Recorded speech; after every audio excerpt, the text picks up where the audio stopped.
Jean-Michel Basquiat, the handsome, charismatic art world sensation, died at age 27. It would seem to be the ideal movie subject. Artist Julian Schnabel, a contemporary of his, was just the person to make that movie. It is possibly the first feature film about a painter that has been directed by a painter. One of the most talked about of American artists, Schnabel's bold neo-expressionist paintings captured the imagination of the art world in the late 70s and 80s. He has been a vibrant part of that world ever since. He's now joining me for a conversation, and we want to talk about this movie and about his career. We'll later be joined by David Bowie, who plays Andy Warhol in the film. But first, I'm pleased to have Julian Schnabel here. At some other point while we are doing this broadcast, David Bowie will join us. Also, at another time in the history of this program, Julian and I will come together for a conversation, not so much about this film, but just about art. But I'm pleased, at long last, to have him on this broadcast, and this is an appropriate time to do so. Welcome. Thank you very much. Great to have you. Thank you. Tell me about the making of this film. Why does he compel you to make a film about him? Well, after Jean-Michel died, well, Jean-Michel Basquiat was a black painter. He was born in Brooklyn, New York. He was about 10 years younger than me. In the 80s, people became familiar with his work, and he died in 1988 of a heroin overdose. When he died, there was a lot of sensationalizing about his death in all of the magazines, and a Polish filmmaker named Lech Majewski came to my studio because he was interviewing people that knew Jean-Michel, and he wanted to know what I thought, and he had kind of an encyclopedic knowledge of film, and he seemed to have the right intentions, and I thought I would help him get this film made, because I thought it was very boring for people to know about Jean-Michel just because of his death. It's sort of like knowing about Van Gogh because he's the lunatic that cut his ear off. I mean, he did make a few paintings in the meantime. I tried to, and I had different friends in Hollywood that have collected paintings of mine, and I had this illusion that I could help this man make this film, but Lech make this film. What happened was we got involved in this process, and Lech's version and my version were two different things. And knowing Jean-Michel and knowing all the people that were in this world, I felt like the truth was much more interesting than fiction. And so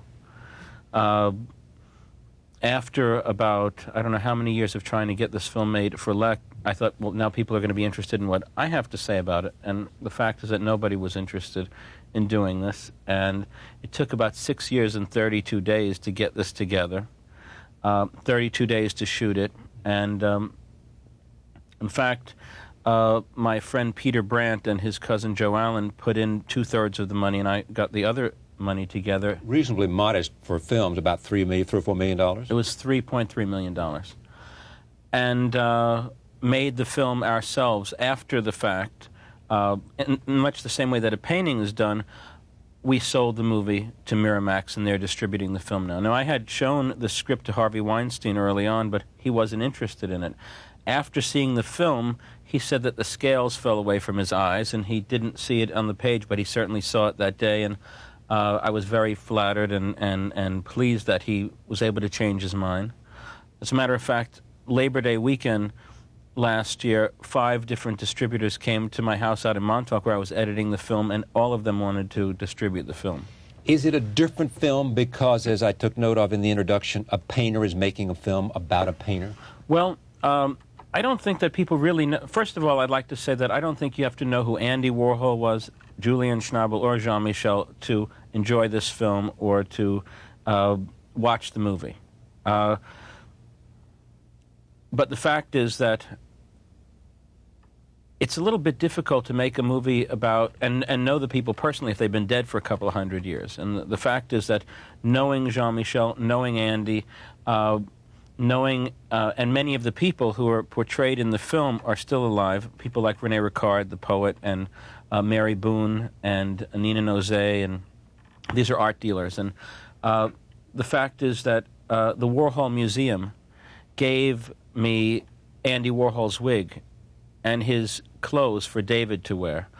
Mary Boone gave Parker Posey, the actress, her clothes. And people have seen the representations of themselves. I'm sorry. No, go ahead. No, you don't. And they've been like, it's very, very accurate. And I wanted to make a requiem for Jean-Michel and Andy. I mean, they were so attacked for their friendship, for the work that they did together. And I mean, I kind of see, and I think I just sort of wanted to set the record straight. I just felt like a tourist shouldn't make this film. You could not use in the film his paintings because his father would not release them? Yes, his father wouldn't let us use the images of the paintings. So you painted?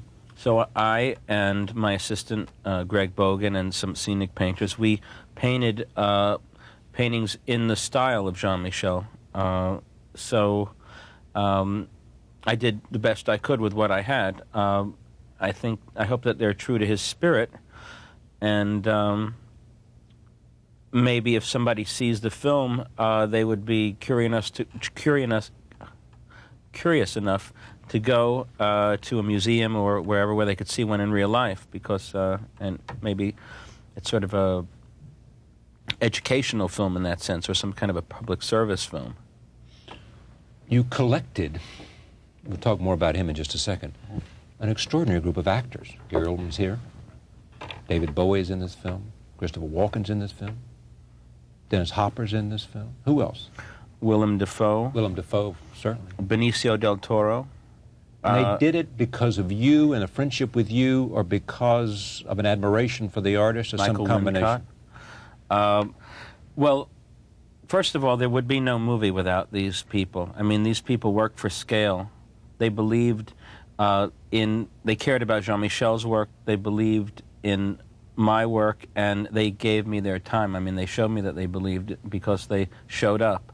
Also, musicians, recording artists like Tom Waits and Iggy Pop and Richard Butler from the Psychedelic Furs, and the people that represent Miles Davis Estate and Charlie Parker, Van Morrison. People gave me music for $5,000 for the master and $5,000 for the publishing. Unheard of. I mean, we never could have made this movie. This is a movie that is made about an artist by artists. Without Chris Walken and Dennis Hopper and their love of this subject and their support, it wouldn't happen. And we were able to make a totally independent film, but I never would have been able to do it without their enthusiasm. And you want an audience watching this to come away with an appreciation for this artist, an understanding of the 80s and the art world of the 80s, or what? Yeah. I'd like them to care about this man. I think that this is sort of not a new story in a sense, because Artaud wrote an essay years ago about Van Gogh, the artist suicided by society. And this is just a continuation of that. I mean, there's moments where there's a moment where Jean-Michel's painting in the basement of Anina's gallery. And at that moment, I think he has total success. It has nothing to do with other people agreeing with what he's done. He just has a space to work. He's listening to the music that that inspires him, people that he cared about, Charlie Parker, Max Roach, Melly Mellon, Grandmaster Flash. I mean, there's but whatever, I don't want to get sidetracked. When he's alone painting down there, you see the creative process. And it's not with any storm and drang, or it's not a big deal. It's just what he does. Like we're sitting here talking, he's painting down there. What happens is Anina comes down. She wants to sell a painting. She has the best intentions. Collectors come down. They want to buy something. They have the best intentions. His friends come down there. They want to hang around with him. They have the best intentions. René Ricard comes down, and he's nurturing Jean-Michel in some way, and he cares about him. And Gary Oldman, who represents a character sort of based on my relationship with Jean, comes down there to see what the new kid on the block is doing. Everybody comes down with the best intentions, but what happens, the room fills up, and he has to leave. And somehow, unconsciously, I think society sort of is ushering artists into the next world, because, I mean, blindly in a way. For example, when Jean-Michel looked up to Andy Warhol, he respected him. They were friends. But their relationship was suspect by everyone. They said, is Andy... I mean, there's a scene where his girlfriend or his ex-girlfriend says, people say that Andy's using you, and she doesn't mean to hurt Jean's feelings when she's saying that, but there's this kind of I don't know what the word is, but there's this sort of pressure from all of these people that don't know anything about the relationship and don't know what he's going through, and just this sort of interest in his work. It's as if he was Grenouille in perfume, where he created a scent about himself that was so delicious that he was devoured. When did you first meet him? In 1981. In what circumstance? Very much like in the film. Renee told me about his paintings. I'd seen him around before that. So you went to his... I went down to Anina's basement to see the paintings he was painting down there. And, but you weren't that taken in the beginning?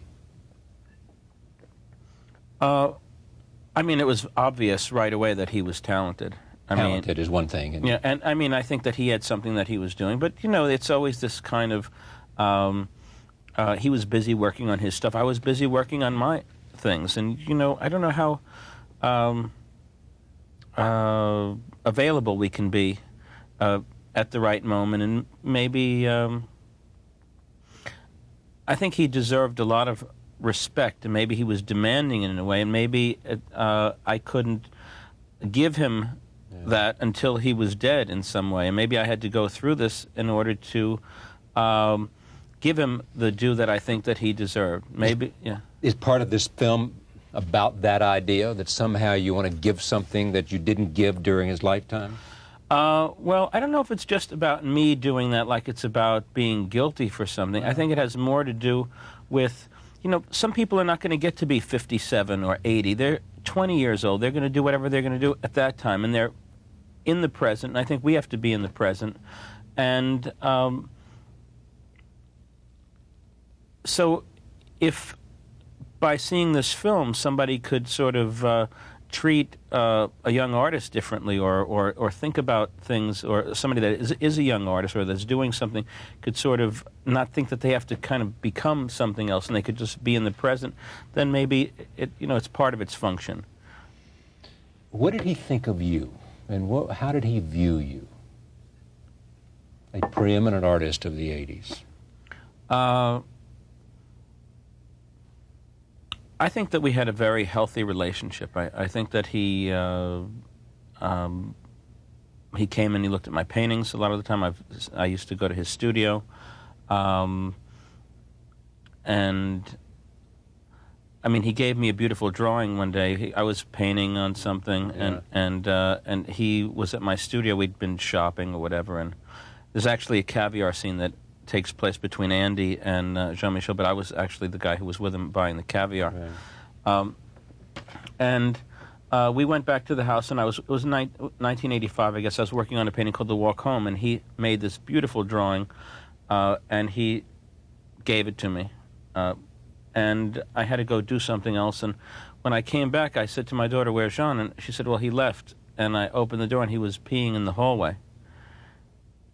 So, you know, he gave me this beautiful drawing, but at the same time, I think he was sort of claiming back his territory in a way. It wasn't a big deal, but I think we had a complicated relationship, and but, you know, people would do interviews with Jean, and they say, well, you know, they're talking about your personal life. They call you the enfant terrible of the art world or whatever, and they don't usually talk about other artists' personal lives. And so, oh, yeah, they talk about Julian's life, or they don't ask Julian, like, why he put that in there. So, I don't know. I guess I was a little bit older and sort of a guy to knock off the mountain in some kind of way. But I think that we had a very sweet relationship sometimes, and there was, you know, it was a volatile relationship sometimes. Between the time of his first exhibition in the gallery and his death, 3 or 4 years, I mean, it was like between...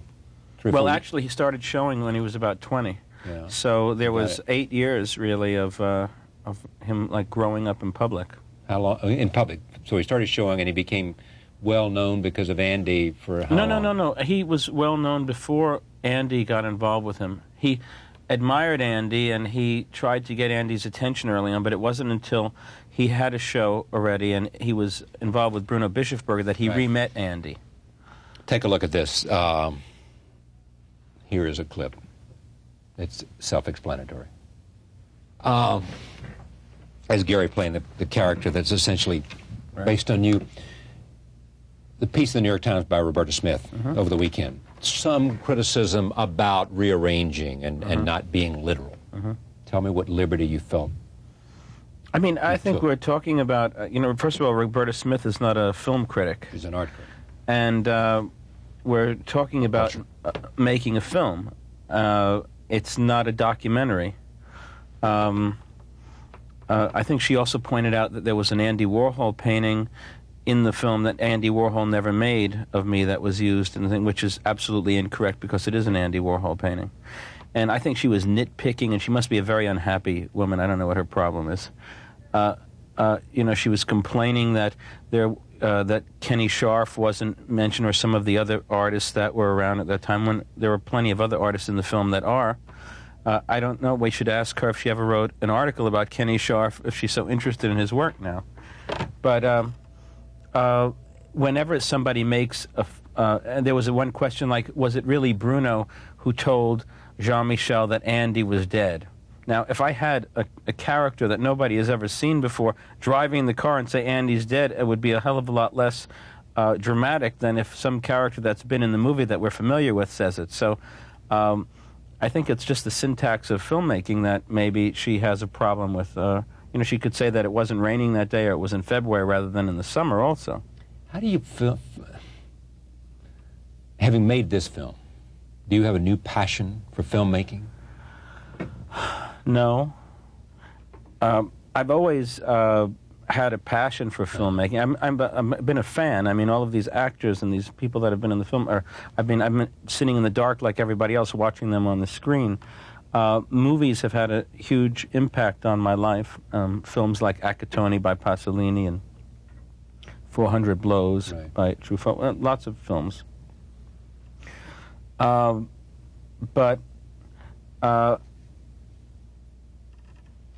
I didn't really want to do this. I was sort of like roped into doing this in a way. I just felt like it was my responsibility. I certainly didn't need a new job. So I just cared about... In the end, is he a victim of his own self-destructive tendencies, or is he somehow a victim of these forces at work in his time? All of whatever exploitive forces there might be in the world that he inhabited at the time? That's a hard question to answer. I don't blame the art world for his death. But I do think that there is this kind of chasm between the artist and society that is very, very large. And one of the reasons for making this film is that I think that it might shorten the distance in that chasm. I think that it demystifies the process of making art.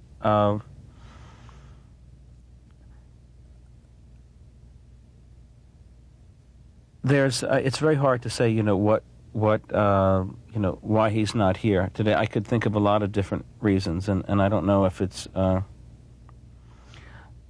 think that if you look at this criticism, I mean, you read this thing in the Times. Did you read the New York Magazine also? No, I haven't read. I'm sure I read that story, right. Very nasty also. And, they're quoting Robert Hughes a number of times. Yeah, and Robert Hughes said that I was the worst living artist, and he's the worst dead artist. What he said. Robert Hughes, I guess, doesn't believe in karma because it's very nasty, and I don't know of one artist that he's ever supported that we even ever heard of. So he's got a pretty bad track record. But anyway, not to pick on Robert Hughes, but these people are extremely vindictive. They're very unhappy, and make a living out of putting people down. And so the greatest compliment I could have was Lou Reed coming up to me and telling me that he felt like Andy was finally portrayed in a way that was close to what Andy was really like. You've given me a perfect lead-in. Take a look at this clip. and we'll see Andy, and then when we, at the end of this clip, David Bowie joins us. Take a look here. Joining us now, David Bowie. Pretty good, sir. Not bad. How did you go about, did you know Andy? I knew him superficially. That's what I meant. Did you really know him? No. No, I saw him, I think, just about everywhere in New York in the early 80s, late 70s, early 80s. And so I didn't go much beyond just sort of having noted kind of what his spirit was, the way he moved and stuff. And just his attitude. It was more of an impersonation than anything else. That's how I sort of approach anything like that. Who helped you? I mean, did you Julian, his sense of Andy, your sense of Andy? No, Julian helped all of us as actors, I think, by just allowing us freedom into pretty much how we wanted to portray. He had a take on the actual relationship between Warhol and Basquiat, which was an insight, a very useful one. That there was a strong, possibly something that bordered on a love-hate relationship in Andy's eyes. I put maybe hate's too strong a word, maybe awareness on Andy's part. I think that Julian pointed out to me how affectionate Andy was towards Basquiat, and almost like a mentor or a father figure. And I probably put in my take that it probably went a step further than that. There was a realization that this might be tomorrow's world. And he wanted also to keep his eye on that and learn from it, but also impart his knowledge to Jean-Michel, who he genuinely cared for. A kind of trade-off. Yep. A reciprocal relationship. Yeah. He was getting something and giving something. I think he just wanted to be involved in it, whatever it was, you know. And he saw what in Jean-Michel? A sense of... I have no idea. I don't know. Yeah. I just played him the way I thought I might play him in that particular situation. So I looked at him as somebody who didn't seem to have much kind of knowledge of or care too much for the art world, which Warhol by that stage was deeply immersed in. And you kind of, I mean, it's nice working with new musicians, guys who've just gotten into the music business, you know, and you kind of, especially if they're real talented, and you want to really get them to play some things you think, I know how this guy could really work really well, but also you want them to be involved in what you're doing too, you know, because this guy is so great. It would be great if he worked with me in my band and do that sort of thing. You know? I think there might have been a similar kind of feeling with Warhol. Who knows? I mean, I think when you look at Andy's early paintings, the paintings with like wigs or there's crayon drawings on a lot of these pictures that are not dissimilar from the appearance of Jean-Michel's paintings. And I think if you look at their work from the 60s and Jean-Michel's paintings, there's a real logic of why they would do this thing together. I think they had a very, very pure relationship, and people were always sort of second-guessing who was using who and all of that. There was also something dogmatically figurative about what Basquiat did, which at that particular time, I think, is having a kind of a renaissance. The idea of the figurative was coming back very much as a part of the vocabulary of new art. And Warhol had always worked in a very... I don't think of him as an iconoclast in any way. I don't think he destroyed anything. I think, in fact, he was reaching back to... I mean, he was from a Catholic family, so I think there was something of a disenfranchised Catholic about him. And he's in a Puritan, Pilgrim-based country. So I think that the sweep of the reform kind of is felt throughout all American art. And I think that he felt the strength of the image, which has a Catholic basis, but a wariness of the so-called mythic and spiritual qualities of it. So it took the spiritual and emotional heart out of a lot of the images that he worked with. It was kind of a strange dichotomy. And I think he recognized the passion in Basquiat's own figurativeness, which is something that he actually didn't use in his approach to figuratism. I mean, I have all sorts of opinions about all Go this. ahead. Oh, we don't agree on anything. Any by of the way. this? Nothing. Nothing. At all. No. No. Well, we agree on a lot of things, but just in terms of, I think what you're saying is very, very interesting. It's just, it's just that there's nothing pleases me more than to see two creative people engage an interpretation. But there's a way of being it's better emotional. If it's two critics, that's even more interesting. There's a way of being emotional without being nostalgic, Yeah. or without being sentimental. Because I think that a lot of Andy's images that were very emotional to look at. No, I'm not talking about it. I'm not talking about sentimentality. I think that there was there's a distrust of the inherent religiosity in all images, especially in a Puritan or Protestant country. And I think that's affected a lot of American art. I think particularly with Andy. I think that he railed against the idea of religiosity in art, although he, but by the same token, created icons of a religious nature, even if they're unwitting.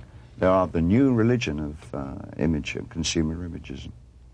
What do you... Well said. What do you... I want to come back to the point, Julian, but what the point you and I were talking about being victim or self-destructive.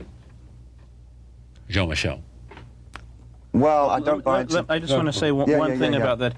When Jean and Andy worked together on these pictures, and I think that they both found it very, very compelling, when they showed these paintings, they were attacked, panned universally. So it's sort of like when Jean-Pierre Léaud in 400 Blows builds a shrine to Victor Hugo and he sets his house on fire. He didn't mean to, he just wanted to learn his lesson real well. Jean-Michel thought that he was doing something really constructive working with Andy, and I think they were both, and he more than Andy was very, very shocked, and his feelings were hurt when their work was met with disapproval. But we're the beneficiaries of that work. I mean, whether they were attacked or whatever, now we get to see this map or this diagram of this relationship that they had. You said something which I thought was really quite pertinent about the idea of the movie attempting to demystify the process of art making. I think the great fight is that the art world, the established art world, it's fundamental to keep an established art world, that the mystery is kept in place, because once it falls into the hands of a proletariat, that the ability to make art is in fact inherent with all of us. It demolishes the idea of art for commerce, and that's no good for business. And so I think that there's always a great coming together of a commerce establishment, which the art world is basically a commerce establishment, to protect its own. I mean, the perfect example is that there were many signers or graffiti artists working in the late 70s and in the early 80s. Why should it be that only 2 or 3 of them, Scharf, Haring, and Basquiat, should be taken from the sea of signers that were working in New York, some of them incredibly talented guys, and then elevated to a point that there was something particularly special about those 3 guys? It behoves the art establishment to elevate them to a higher plateau as fast as possible, to make them unavailable aesthetically to a low art market. And it does that continually. It's very capable of... It behoves the art community to do that. It extends its parameters quite widely to capture the new thing. Because that does... And elevate it from low art to high art, successfully enough to increase the commerce proposition that goes along with it. In order to enhance the value of the painting. Absolutely. For all concerned, for the dealers, and for to everybody. consign the idea of art to a particular world. Do you agree with that, Julian? Well, I thought it was very interesting when he was talking about, like, that everybody could be an artist. And I think that's a very healthy attitude. And because I think it's nice to say on the street, but you try and see it work in practice. I don't think the business of selling a work of art has anything to do with the value of a work of art. It shouldn't. It doesn't. It shouldn't. I mean, the same painting that Jean-Michel Basquiat painted that was sold for $5,000 when he was alive is sold for $200,000 right now. It's the same painting. Yeah. Why? Yeah. Because we are all expendable under the notion of having the rarefied art object. But the fact is that... if you stand next to it, you'll get better. The idea is that if you stand next to an art object, somehow its mystique and its goodness and its high-mindedness will rub off onto you. Well, to many collectively. I'm not saying to all. There's a lot of... Last point on this, I'm going to move on, but go ahead. Go ahead. I think that people, when they buy a work of art, I think that's absolutely true, that people, they buy into it, they can be responsible for the philosophy that or the behavior that this work of art represents. But if you don't look at it in such a sort of cynical or commercial way, I actually believe that somebody could look at a work of art or have they can have a cathartic experience, and art can be a healing tool. Yeah. I think that's why you worked on this film. I think that's why we made this film. It certainly wasn't about selling paintings, or trying to get rich. But music. Actually, one great thing that Jean-Michel said when question was, when they said, "Where do you take your words from?" He said, "Where do you take?" Would you ask Miles, or would you ask a musician where you take that note from? And he was telling people, why don't you just look at paintings the way and give it with the same kind of freedom that you do when you listen to music? And I think that was very important. Why'd you select him to play Andy Warhol? Because he lived next door. No. It's a very... Andy Warhol's very, very, very known person. His image has been all over the tabloids, whatever. We've seen pictures of Andy Warhol. I needed a doppelganger. I needed a pop icon to play a pop icon. I wanted people to say, is this Andy Warhol playing David Bowie or David Bowie playing Andy Warhol? And I think he did it. I don't think anybody could have done a better job. And there was something that's so, he's very feisty right now, but when he's wearing his Andy Warhol getup, he's so... sweet. Yes, and approachable also, and kind of forgiving. I'm approachable. No, I'm just talking, excuse me, I'm spitting on the table here. When you were in that thing, there was something so swishy also about you. And swishy. And I got real interested in everybody. I found that, that when I put the wig on, I started it was so easy just to stand around and watch what everybody was doing and get real in them. Oh, that's great. It's a wonderful freedom. What's he doing over there? To be interested in other people. I mean, I think that's the key to your success. I mean, you're actually curious. Genuinely. That's right. It's a wonderful thing. My daughter Stella is, she's plays actually Gary's daughter in the movie, but she's actually curious, and she could sit there and talk to people, and it's wonderful. When you're a good listener, you get a lot more than when you're a good talker. Yeah, that's true. Touche. You listen long enough to say you've heard. Did you immediately say, yes, I want to do this? Funnily enough, I don't know if you remember Julian, but Julian, when he first got, I think he pulled it together originally about 6 years ago. Well, I started working on this thing. It must have been around then that you first sent me the script. He sent me the script a long, long time ago. Yeah, probably 4 years ago or 5. Yeah, a long time ago. Yeah, it was a long time ago. And at that time, it was before I knew my present wife, so it was at least that long ago. It's got to have been 6 years. And I turned it down because, one, I'm not passionately interested in making movies. It doesn't appeal to me much. But mainly, I didn't know Julian. And it was only when I met Julian that I became really immersed in the idea. I love the idea that parameters between the art forms are beginning to fall down. It's happening an awful lot in Europe. And it's beginning to happen. Between film, music, and painting. Yeah. And it seems to be happening to a certain extent here. Don't get started. No, I won't get started. Yeah, all right. But Julian, for me, typified the kind of the spirit of someone who can apply their aesthetic sensibilities or whatever philosophy they have that propels them through life into any of the art form. If you have an understanding of what the tools are, and they're all moderately the same, funnily enough, then you can apply yourself to each of the different arts and make some kind of decent job out of it. And I really believe that he could actually carry this off the way he talked about it and live with it and ate it and breathed it. I know that passion so well. It's like, yeah, I have it with music, whatever. And I just knew that he would be able to do it. I mean, if someone said to me, tell me a star who would like to be in film, I would have thought you. I think it's probably one of the most boring professions that you could ever consider, to be an actor. For me personally, I have a lot of friends who are actors, and it suits them just fine. But your personality not just work suited in a to different waiting. way. No, I'm far more interested in the plastic arts and material values of playing a piano or a saxophone or creating some music or painting or stuff like that. I'm not that interested in interpreting characters and stuff. Really? No. And nothing happened in this film to change that? Absolutely none. Nothing. And he had the good grace to only give me 10 days, which was just fabulous. That was about your limit, huh? 10 days was about it for you? Continue. But I think that one thing that does happen, no matter what you do, you go through something, you decide that you're going to like lean towards a divine light in some kind of way. You're going to put on Andy's wig. You're going to do that thing. No, I wanted to really do it if I was going to do it. That happens that is this sort of transcendental thing. It's like you don't know what it is. I think in Tennessee Williams, in Fugitive Kind, the sheriff's wife, it was played by not. What's the wife of Archie Bunker? Yes. Anyway, Stapleton was the actress. Yes, Jean Stapleton. Jean Stapleton. Maureen, her sister. Maureen Stapleton, right? Yes.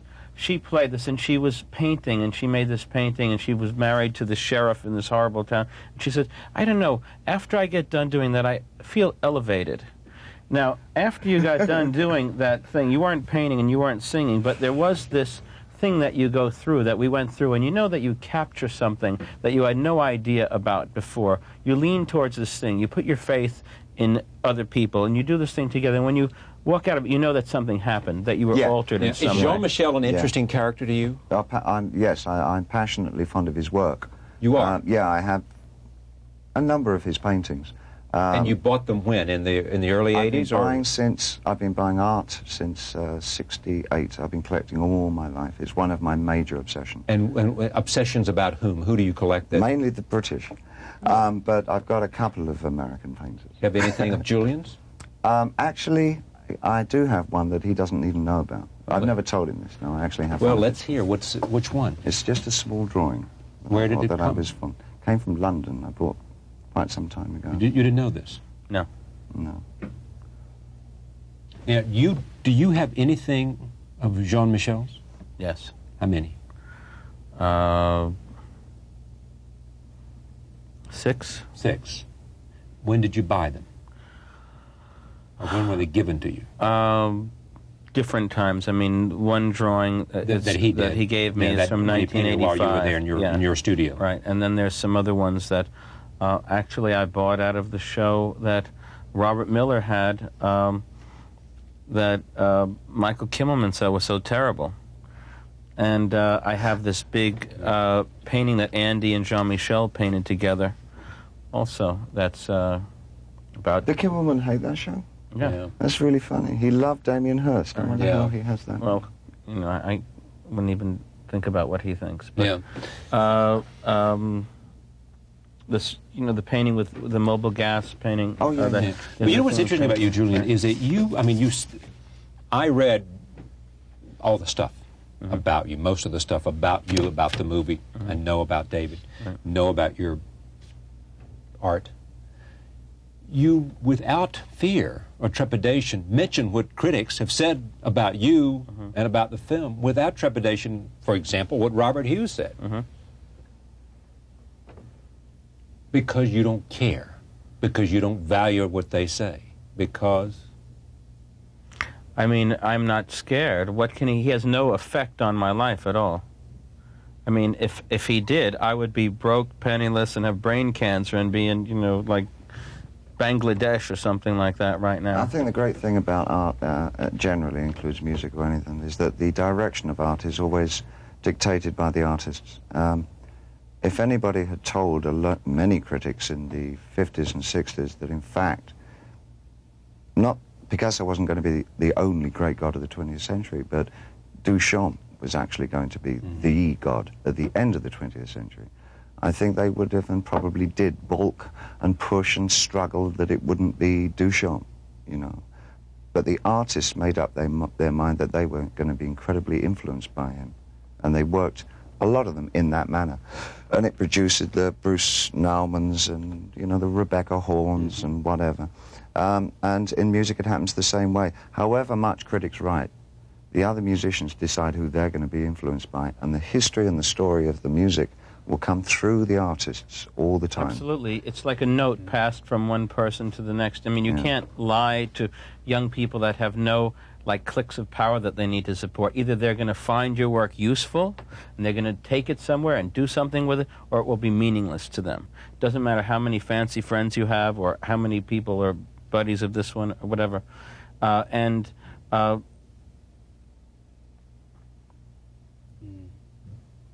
Who has influenced you the most, Julian? Other than Mary Boone.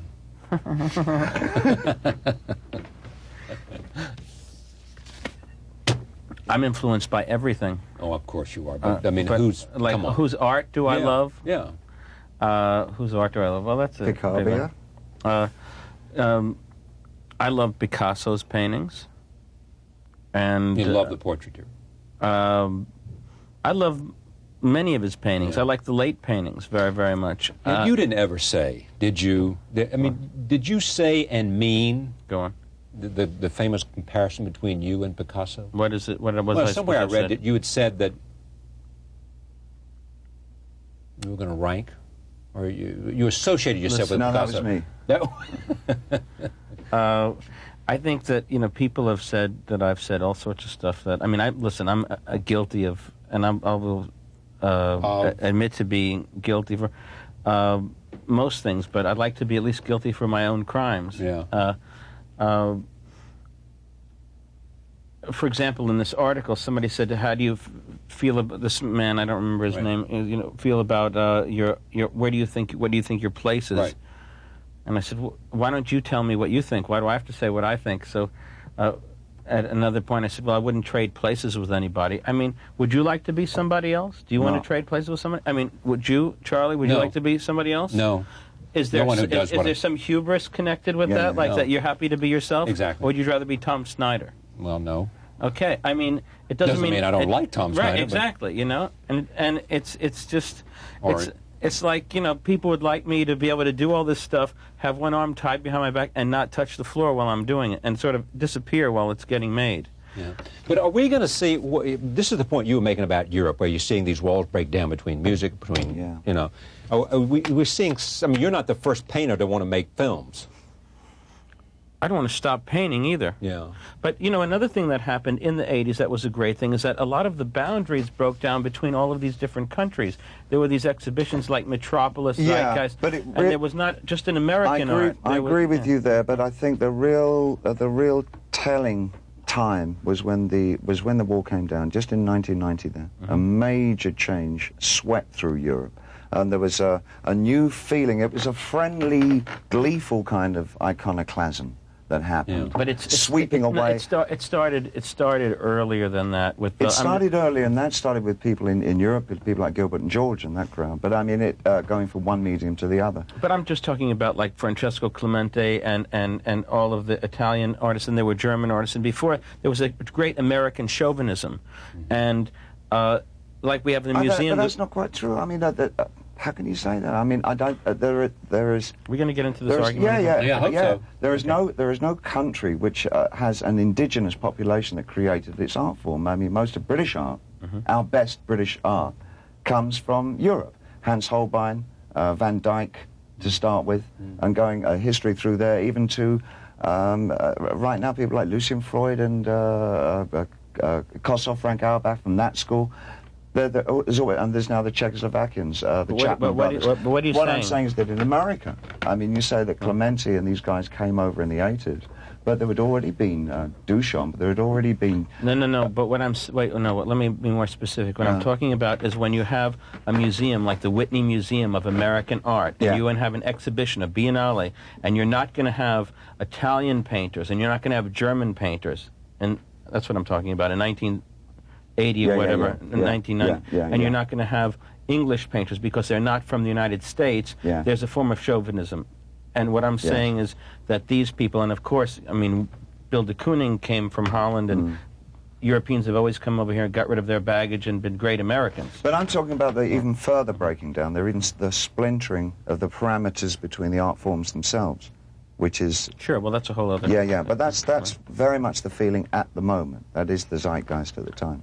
But what we're talking about, if we're talking about also the 80s, or when this thing was going on, I mean, I think that Jean-Michel, in his early 20s, achieved a place in the international art world where there was definitely a voice. Certainly did. Okay. Yeah. And what was that place? Well,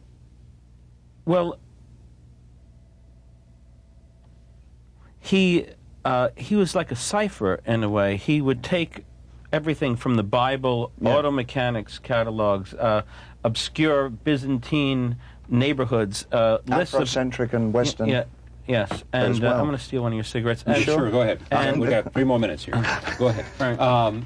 And he'd put them through his grist in some way, and he would come out with this poetic revision of the world. Yeah, and, he was very popular in Europe, and Warhol was more popular in Europe than he was in America during his own lifetime. Is that right? Oh, That's absolutely. absolutely true. Absolutely right. I mean, he was more popular. He was regarded very suspiciously in America, Warhol, generally. But Europe ate him up. I mean, he was really... See, now I have a great idea for you, Julian. Yeah. Why don't you make a film about Andy Warhol's life with David starring as your next film? Oh, he already did that, and I already sort of did that. But, you know, but I'll tell you, one night... He already did what? He already did David.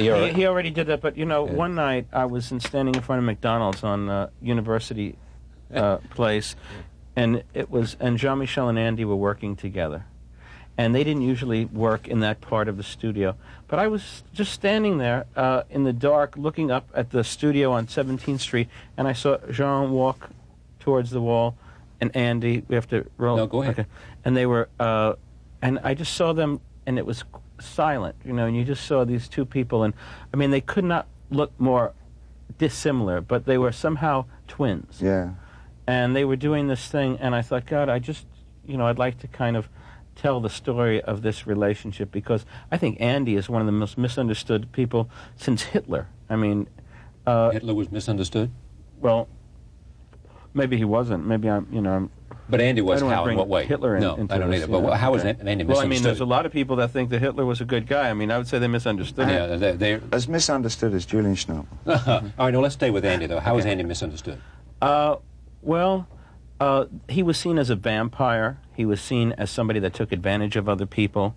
And then even in his diaries, it seemed like he was bitchy or whatever. But when we're alone with people that we know real well, we'll say whatever comes to our minds. But the fact is, he was very generous. He was he was a great painter. I don't even know that I think he believed that Jasper Johns and Robert Rauschenberg and Roy Lichtenstein were great painters. Yeah. And I don't think he even believed in his own... He was very insecure about what he was doing, but I think he was one of the real great painters of the 20th century. I mean, he's very important to me, and I think Jean-Michel felt that way also. And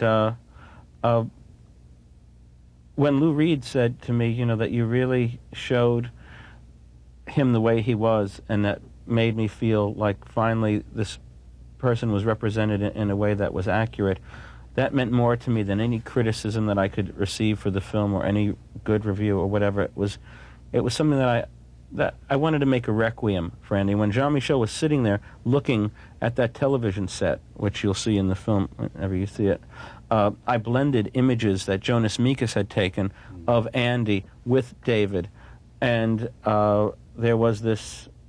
We watched both of them, and his death was the death in the film rather than Jean's, because Jean kind of kept going, in a sense, and Andy died for them in terms of the drama of the film. And it was a love note to them, in a sense. I made a requiem for them. That's basically what my job was. And when you ask me about making another movie or whatever, I would have to care as much about the subject matter, and I don't want to be employed. I would like to do something in a way where it's uncompromised, and I think that I had final cut over this film, and there are no compromises in this film. But I was only able to do it with people like David and Chris and Dennis and Gary and Jeffrey Wright, and people who really gave me their soul and their heart and their energy, and without this kind of cooperation, this was sort of an impossible task. There was Chris Walken is outstanding in this movie. He's great. He's absolutely he just brilliant. eats it up. There's one scene that I die. I mean, he's just so wonderful. He's so He great. is, and Chris Walken wrote a beautiful play that was called Him. I saw it twice. Is that it only, a Presley thing? Yeah, and I told my daughters that they had to come see it with me because it was like watching Marlon Brando perform open heart surgery on himself. And he said, if you can't surprise yourself, how do you expect to surprise anyone else? And I think that whatever I do, I don't do it to illustrate what I know. I do it to find out something that I don't know. That's very true. When you work in a creative area, you, if you're working in a comfortable area, you know nothing much is going to be produced. It's only when you start to move just slightly out of your depth and you feel you're a little bit lost, that's when you're going to get something exciting going. It'll either be a dismal failure or it'll be spectacularly what you really want to do.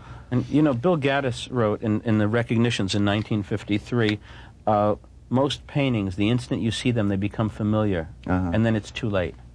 So people want to be comfortable. They get nervous when they're uncomfortable. But I think if artists are comfortable and they don't come out to know something that they don't know anything about, you never get anything new. I agree. I agree there. Well, we agree about a lot of things. It's just this, you know. Thank you both. It's a pleasure. Thank you for having us here. Having us Good to have you. Thank you for joining us. See you next time.